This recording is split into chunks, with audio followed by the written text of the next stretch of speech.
साहब खुद कह रहे हैं कि 75 साल वाली कोई बैरियर नहीं है। अब कोई उन पर दबाव आया होगा। पहले तो कहा था उन्होंने एक बार कि एक समय होता है, उसके बाद लोगों को काम नहीं करना चाहिए। अब कुछ दबाव आया होगा कि अपने बयान से पलटे हैं। उनका अंदरूनी मामला है, मैं समझना नहीं चाहता हूँ। मुझे लगता है उनकी आपसे सिर्फ अव्वल है। उन्होंने पहले खुद अपने लिए कहा, फिर मोदी जी के लिए कहा, अब नई नई बातें करें। लेकिन कल अंग्रेजी पर कहा वो अमित शाह जी पर एक करारा तमाचा है। नमस्कार, मैं हूं शालिनी सिंह और आप देख रहे हैं दर्श न्यूज। विज्ञान भवन के आरएसएस के शताब्दी वर्ष पर आयोजित 3 दिवसीय कार्यक्रम के अंतिम दिन मोहन भागवत ने ऐसा बयान दिया जिसने हलचल मचा दी। भागवत ने साफ कहा कि जिस समाज में 3 से कम संतानें होती हैं वो धीरे धीरे खत्म हो जाता है। उन्होंने जनसंख्या को देश के लिए बोझ नहीं बल्कि अवसर बताया। संघ प्रमुख ने कहा कि देश को ऐसी जनसंख्या नीति चाहिए जो न सिर्फ नियंत्रण करे बल्कि पर्याप्त आबादी भी सुनिश्चित करे। उन्होंने जोर देकर कहा कि 2.1 औसत दर का मतलब सामाजिक रूप से कम 3 बच्चे हैं। रिसर्च के हवाले से बताया कि 3 बच्चों वाले परिवार ज्यादा स्वस्थ रहते हैं और बच्चों में ईगो की लड़ाई कम होती है। वहीं 75 की उम्र में रिटायरमेंट पर भी मोहन भागवत ने बड़ा बयान दिया है। मैं ना 75 साल में रिटायर होऊंगा और ना ही किसी और को रिटायरमेंट की सलाह दूंगा। उन्होंने कहा कि उनके पुराने बयान को गलत ढंग से पेश किया गया है। यह बात उन्होंने मोरेपंत पिंगले के मजाकिया अंदाज में कही गई टिप्पणी के जरिए रखी थी। संघ प्रमुख के इस 2 टूक बयान ने राजनीति और समाज दोनों में बड़ी बहस छेड़ दी है। इस पर विपक्षी नेता लगातार अपनी प्रतिक्रियाएं दिए जा रहे हैं। कांग्रेस प्रवक्ता सुप्रिया श्रीनेत और सचिन पायलट का भी बयान सामने आया है। क्या कुछ कहा, आइए सुनते हैं। यात्रा जो निकली है बिहार में, जनता जवाब मांग रही है निर्वाचन आयोग से कि वोट चोरी क्यों कर रहे हैं और कैसे उसको अंजाम दिया जा रहा है। उसका पूरा प्रमाण राहुल जी ने दिखाया है। अभी कोई जवाब इलेक्शन कमीशन के पास नहीं है और हमें लगता है कि ये यात्रा जनता के साथ जुड़ने की यात्रा है। बिहार के लोग बदलाव चाह रहे हैं, लेकिन यहाँ वोट चोरी को रोकने के लिए जनता सड़कों पे आई है और राहुल जी ने जो बेड़ा उठाया है कि पारदर्शी ईमानदारी तरीके से चुनाव होना चाहिए, उसको हासिल करके रहेंगे। सवाल ये कि हम पूछते हैं इलेक्शन कमीशन से कुछ, जवाब भाजपा देती है और सीसीटीवी फुटेज जो कैमरा की है उसको नष्ट करने का मन क्यों मना इलेक्शन कमीशन ने? वोटर लिस्ट की कॉपी हमको क्यों नहीं दे रहे हैं? तो कहीं ना कहीं मन में कुछ संदिग्ध काम करने की मंशा है, ये प्रतीत होता है। लेकिन बिहार के लोग समझदार लोग हैं। यहाँ लाखों लोगों के नाम आप काटना चाह रहे हैं, उसके खिलाफ, उसके विरोध में हम लोग सड़कों पर हैं। लेकिन जो जनसैलाब आज उमड़ कर आ रहा है राहुल जी की यात्रा में आरजेडी के नेता के साथ, मुझे लग रहा है कि इससे बदलाव की आहट अब पूरे बिहार में गूंज रही है। पूरे देश में एफआईआर एक साथ लागू किया जाएगा, क्या नैरेटिव चेंज होगा इससे? वो ऐसा कैसे कर सकते हैं? हम कहते हैं आप अपना काम करो, जांच तो करो। जो प्रमाण राहुल जी ने दिए हैं कर्नाटक के अंदर, उसकी जांच नहीं करना चाहते हैं। आप हलफनामा मांग रहे हैं, हम कमियां निकाल रहे हैं, गलतियां बता रहे हैं प्रमाण के साथ, उसको मानने से आप इनकार करते हैं। और बिहार के अंदर मैं समझता हूं जो आज एंटी इनकम्बेंसी है, लोग बदलाव चाह रहे हैं। भाजपा की और नीतीश जी की सरकार है, 30 साल से यहाँ पर लगातार वो सत्ता में है, लेकिन अब बदलाव की आहट हर घर में दिखाई दे रही है। हर वर्ग, हर जाति धर्म हमारे साथ है।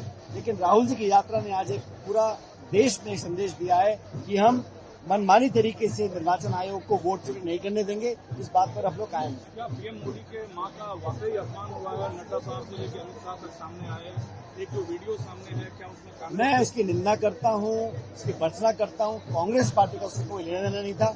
यात्रा निकल चुकी थी। अब इतने सारे हजारों लोग हैं, मंच पे कोई चढ़ जाए और अपशब्द भाषा का उपयोग करे, उसको मैं कतई सही नहीं मानता हूँ। सभ्य सौम्य राजनीति में इस प्रकार की भाषा की कोई जगह नहीं है और जिसने भी ऐसा कहा होगा मैं समझता हूँ हमारी पार्टी को लेन देना उसका नहीं था। यात्रा निकल जाए और बाद मंच पे कोई चढ़ जाए और बोल दे, जिसने भी कहा गलत कहा, नहीं कहना चाहिए। और समाज में, चर्चा में, राजनीति में इस प्रकार के शब्दों का प्रयोग की तो कोई स्थान ही नहीं है। और हम लोग, हमारी पार्टी महात्मा गांधी की पार्टी है, हम लोगों ने कभी इस प्रकार की बातों को सपोर्ट नहीं किया, आगे भी नहीं कर सकते। अब तो भागवत साहब खुद कह रहे हैं कि 75 साल वाली कोई बैरियर नहीं है। अब कोई उन पर दबाव आया होगा। पहले तो कहा था उन्होंने एक बार कि एक समय होता है, उसके बाद लोगों को काम नहीं करना चाहिए। और कुछ दबाव आया होगा कि अपने बयान से पलटे हैं। उनका अंदरूनी मामला है, मैं समझना नहीं चाहता हूँ। लेकिन एक बात सच है कि जो दबाव अमेरिका हम पे डाल रहा है उसको काउंटर करने के लिए जो स्ट्रैटेजी हमारी होनी चाहिए थी वो नाकाम रही है। और खास करके जो टैरिफ लगाया है 50% का, सरकार को बहुत पहले से एक पैकेज बनाना चाहिए था। जब चंद उद्योगपतियों के लिए आप लाखों करोड़ का पैकेज बना सकते हो तो cottage and small scale industry के लिए आपने कोई पैकेज क्यों नहीं बनाया? कुछ लाइन ऑफ क्रेडिट, कुछ सब्सिडी, कुछ एक्सपोर्ट्स में राहत हम दिला सकते थे, लेकिन सरकार ने बहुत लेट रिएक्ट किया। इस रिएक्शन से जो लाखों लोगों की नौकरी जाने वाली है उन पर खतरे की घंटी बज रही है और इसको टैकल करने में सरकार पूरी तरह विफल है। रोजगार तो है नहीं, आप लोग की यूथ है, युवा आपको फॉलो करता है। भाजपा साहब को एक परिवार को 3 बच्चा पैदा करना चाहिए। ऐसा है, हम लोग पॉलिटिकल पार्टी हैं, हमें जो देश के नौजवान आज ऐतिहासिक बेरोजगारी है उसका सामना करना पड़ेगा। और जो सत्ता में बैठे हैं वो सिर्फ प्रवचन देंगे, लोगों को भ्रमित करेंगे और ऐसे कानून लेकर आएंगे जो विपक्ष को डराने धमकाने के लिए यूज किया जाए, उसका कोई जनता सपोर्ट नहीं करना चाहेगी। अभी भी जो बिल पेश किया है कि 30 दिन के बाद लोगों के पद चले जाएंगे, मैं समझता हूँ 96% ईडी की जितने छापे और रेड हुई हैं विपक्ष के ऊपर हुई हैं और उनका कन्विक्शन रेट 1% है। तो आप आरोप लगा दें किसी को और जेल में बंद कर दें और उसकी बाद उसके पद छीन लें, मैं समझता हूँ ये सिर्फ विपक्ष को डराने के लिए और संभवतः नीतीश कुमार जी और नायडू जी को जरा सतर्क रहने के लिए ये प्रकार के कानून बनाने की कोशिश करें। लेकिन आप लोग इतने लिबरल क्यों हैं? जब मन होता है केजरीवाल को आप लोगों के नाव पे सवार हो जाते हैं। आप कह रहे हैं कि हमारे सारे नेता को मुझे जेल भेजा गया और गांधी परिवार को छोड़ रखा है नेशनल हेराल्ड केस में। ये सेटिंग है बीजेपी कांग्रेस की। अब वो कहीं ना कहीं उनके मन में मलाल होगा, चुनाव हार गए दिल्ली का, हो सकता है इसलिए उन्होंने ऐसा बोल दिया हो, लेकिन न्यायपालिका अपना काम कर रही है, सब सामने देख रहे हैं और हम लोगों ने कभी पीछे नहीं हटे हैं। चाहे ईडी हो, इनकम टैक्स हो, सबने तमाम कोशिश कर ली, लेकिन उस तथ्य भी तो हो, उस प्रमाण भी तो हो। किसी के चाहने ना चाहने से ना ऐसा होता है। न्यायपालिका है, कार्रवाई एविडेंस है, इसके हिसाब से देश चलता है। मुझे लगता है उनकी आपसे सिर्फ अव्वल है। उन्होंने पहले खुद अपने लिए कहा, फिर मोदी जी के लिए कहा, अब नई नई बातें करें। लेकिन कल अंग्रेजी पर कहा वो अमित शाह जी पर एक करारा तमाचा है। अमित शाह जी कह रहे थे अंग्रेजी आने वालों को शर्म आएगी, वो कह रहे हैं कि मैं बचपन से अंग्रेजी पढ़ा, ऐसे उपन्यास पढ़े मैंने। बड़ा द्वंद्व चल रहा है संघ और बीजेपी के बीच में आज की तारीख में, लेकिन इससे हमें क्या? लेकिन वो कह रहे हैं कि जब सत्ता है तो मतभेद हो सकता है, मनभेद नहीं है बीजेपी और आरएसएस में। ये कहने की जरूरत पड़ी, तो ये कहने की जरूरत पड़ी, यही बताता है कि कितना मनभेद है। मतभेद से बात बहुत आगे बढ़ चुकी है। अगर कहना पड़े कि हमारे बीच में मतभेद है और मनभेद नहीं है तो आपको और मुझे, आप तो प्रबुद्ध पत्रकार है, पता है कितना तो ये मनभेद भी है। कह रहे हैं कि एक एक परिवार को 3-3 बच्चे जन्म देना चाहिए। आरएसएस के समर्थकों को क्या कह रहे हैं मुझे नहीं। दूसरा, जो काशी और मथुरा को लेकर कहा, आरएसएस डायरेक्ट उसमें शामिल नहीं होगा, लेकिन संघ के लोग शामिल हो सकते हैं आंदोलन में। इस देश को कब तक आप खुदवाते रहेंगे? इस देश में कब तक आप वैमनस्य के बीज बोते रहेंगे? इस देश में आप भाईचारे और जोड़ने की बात कब करिएगा? ये पर्दे के पीछे से नफरत फैलाने का काम नहीं माना जा सकता। जब एसआईआर का विरोध राहुल गांधी पुरजोर कर रहे हैं, खबर आ रही है कि सरकार देश भर में एसआईआर एक साथ लागू कर सकती है। राहुल गांधी जी वोट काटने का और वोटों की धांधली का विरोध कर रहे हैं।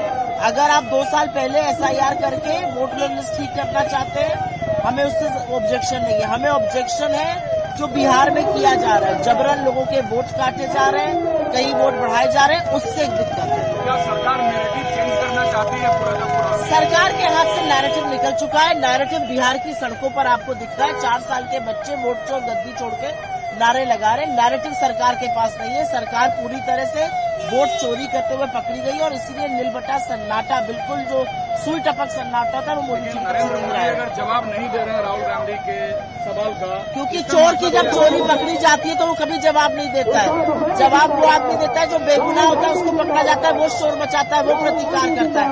चोर अगर रंगे हाथ चोरी करते हुए पकड़ा लिया गया है तो वो कभी प्रतिकार नहीं करता है। वही काम नरेंद्र मोदी कर रहे हैं, सुई टपक सन्नाटा।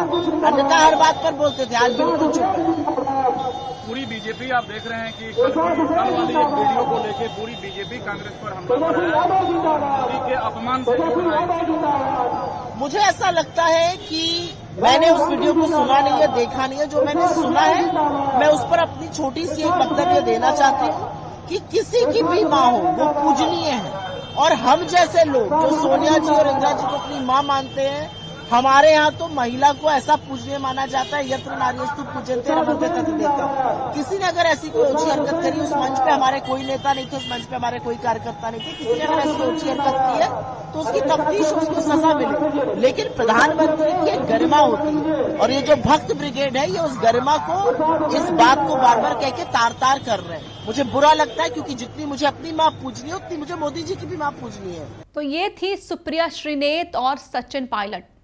इस मामले में आपकी क्या राय है, हमें कमेंट बॉक्स में जरूर बताएं। बने रहे हमारे साथ और देखते रहे दर्श न्यूज। बिहार की हर खबर सबसे पहले हमारे साथ।